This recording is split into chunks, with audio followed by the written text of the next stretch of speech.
En direct du Salon international de l'agriculture depuis le stand de la coopération agricole, Sud Radio, Osez entreprendre, Thomas Binet.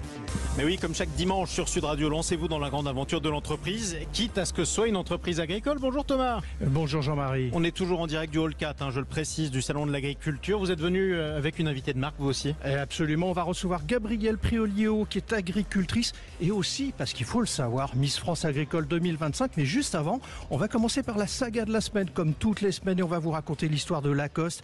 Et on finira avec le rôle des incubateurs, accélérateurs pour les startups, parce que oui, les startups aussi, ça existe même dans l'agriculture. Évidemment, tout de suite, on commence par la saga de la semaine, donc en partenariat avec le magazine Entreprendre. Une marque iconique, symbole d'élégance sportive, c'est le crocodile Lacoste. Ça commence avec un pari. Oui, absolument Jean-Marie. C'est en 1923 que le jeune tennisman René Lacoste joue un match décisif. Son capitaine lui promet une super valise en cuir de crocodile, s'il gagne. Mais il perd et sa détermination pourtant impressionne un journaliste américain qui le surnomme le crocodile. Ce surnom d'ailleurs ne le quittera plus, mais ce surnom vient également du fait qu'il était un joueur de fond de course. Rappelons qu'il gagnera la Coupe Davis en 1927 et en 1928 et fera partie des fameux mousquetaires. Ouais, exactement, vous retrouvez la place des mousquetaires d'ailleurs quand vous allez à Roland-Garros. Ce crocodile, il devient rapidement plus qu'un surnom, il se transforme en emblème de mode en fait. Oui Jean-Marie, en 1927, l'illustrateur Robert Georges dessine un crocodile que Lacoste fait broder sur ses blazers. Quelques années plus tard, en 1933, il révolutionne la mode du tennis avec son polo en coton respirant. Bien plus confortable que les chemises rigides de l'époque, c'est ainsi que Lacoste devient la première marque à afficher un logo visible sur un vêtement. Sauf qu'il y a 7 ans, en 2018, la marque va même oser modifier son crocodile pour la cause environnementale, c'est-à-dire? Tout à fait, Lacoste a temporairement remplacé son crocodile par 10 espèces en voie de disparition dans une collection de polos en édition très limitée. Chaque pièce reprenait le nombre exact d'animaux restants de chaque espèce. Par exemple, 30 exemplaires pour la tortue de Birmanie, 350 exemplaires pour le tigre de Sumatra. Tout est vendu en moins de 24 heures, une manière forte de sensibiliser à la biodiversité tout en restant fidèle à l'ADN de Lacoste. Exactement, voilà pour la saga de cette marque iconique. Maintenant, mon cher Thomas, on accueille votre grand témoin aujourd'hui, c'est Gabrielle Priolio. Bonjour. Bonjour. J'allais vous dire bienvenue, mais vous êtes ici chez vous au Salon de l'agriculture. Vous êtes agricultrice, Miss France Agricole 2025. Bravo. Vous êtes l'invitée de Thomas Binet. Merci. Gabrielle Priolio, vous êtes agricultrice, mais avant de s'intéresser à votre parcours, on va s'intéresser d'abord au domaine que vous représentez aujourd'hui ici. Vous êtes une jeune génération, vous êtes une jeune agricultrice, pour ceux qui nous regardent sur sudradio.fr ou qui sont en direct devant le stand. Vous êtes aussi la 12e génération de votre famille à être agricultrice et vous venez de reprendre l'exploitation familiale il y a peu. Mais comment d'abord et avant toute chose voyez-vous le monde agricole aujourd'hui se dessiner ? Le monde agricole, c'est un milieu passionnant mais assez difficile. Il faut sans cesse se réinventer, s'adapter à la demande, au contexte actuel. Voilà. Bon, alors, soyons clairs. Comment peut-on vivre du métier d'agriculteur en 2025 ? Je vais donner quand même quelques chiffres pour nos auditeurs.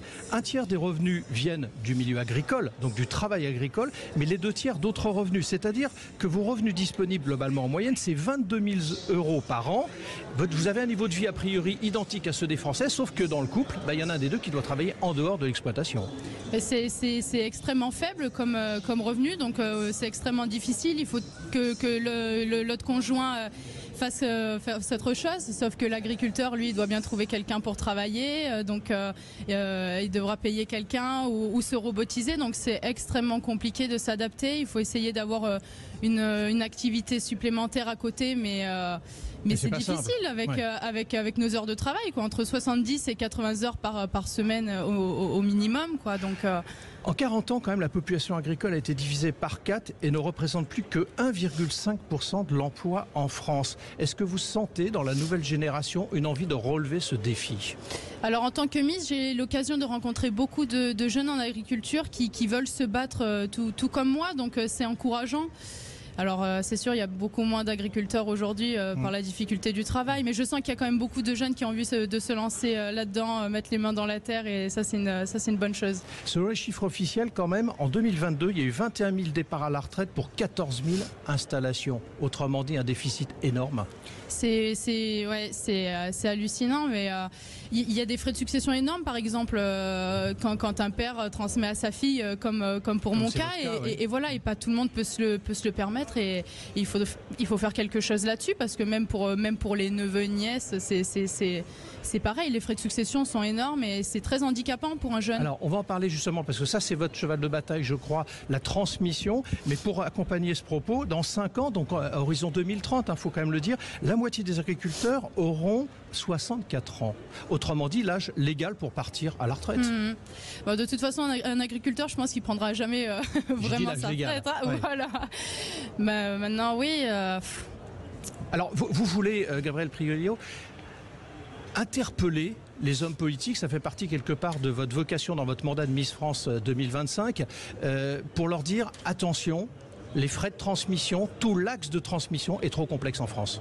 Moi j'aimerais en parler, après on a quand même des politiques qui sont assez à l'écoute et qui comprennent notre problème. Maintenant il faut... j'ai justement envie de leur en parler pour les convaincre et essayer de faire quelque chose pour nous aider, pour qu'on puisse continuer à travailler dans ce merveilleux milieu. Mais il faudrait faire quoi justement, selon vous ?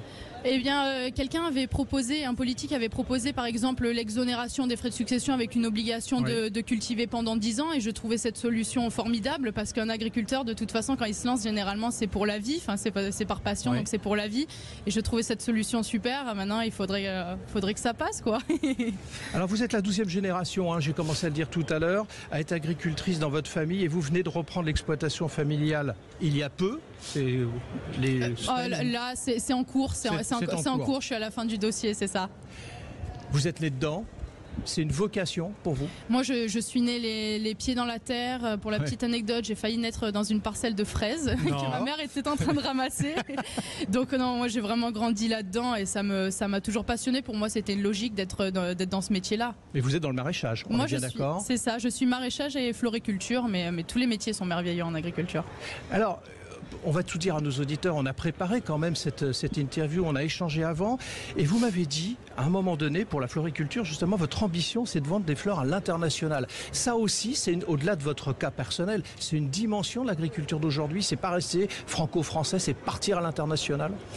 Alors à la fois c'était pour parce que c'était une culture que mes ancêtres ont fait mais à côté c'était aussi pour avoir une diversité, pour avoir une clientèle en plus et puisqu'en France c'est compliqué, il faut aller toucher ailleurs aussi. Donc c'est pour se diversifier, pour pouvoir vivre de cette passion. Mais vous y arrivez parce que objectivement l'international c'est d'autres codes, d'autres obligations, d'autres normes aussi. Ça fait partie aussi de vos idées. Il faut réduire ce principe de normes.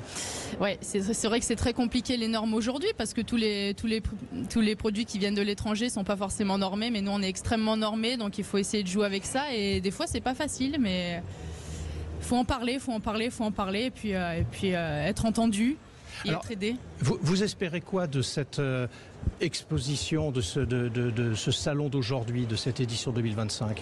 Bon, alors moi déjà je suis là pendant 4 jours pour rencontrer un maximum de monde parce que ça me fait très plaisir de rencontrer du monde et de parler agriculture, mais aussi de voir les politiques et de pouvoir leur parler des problématiques que nous avons, que les jeunes agriculteurs me donne mes problématiques à moi aussi parce que je suis pas la seule à avoir ces problématiques là, donc essayer de me faire entendre et d'être écoutée quoi. Et puis transmettre la passion. Et transmettre la passion évidemment parce que c'est un magnifique métier et j'encourage tous les jeunes à se lancer là-dedans. Et voilà, parce qu'on entend souvent que c'est difficile, Dieu sait si c'est difficile. En plus vous avez dit on prend pas souvent sa retraite, on prend pas de week-end non plus.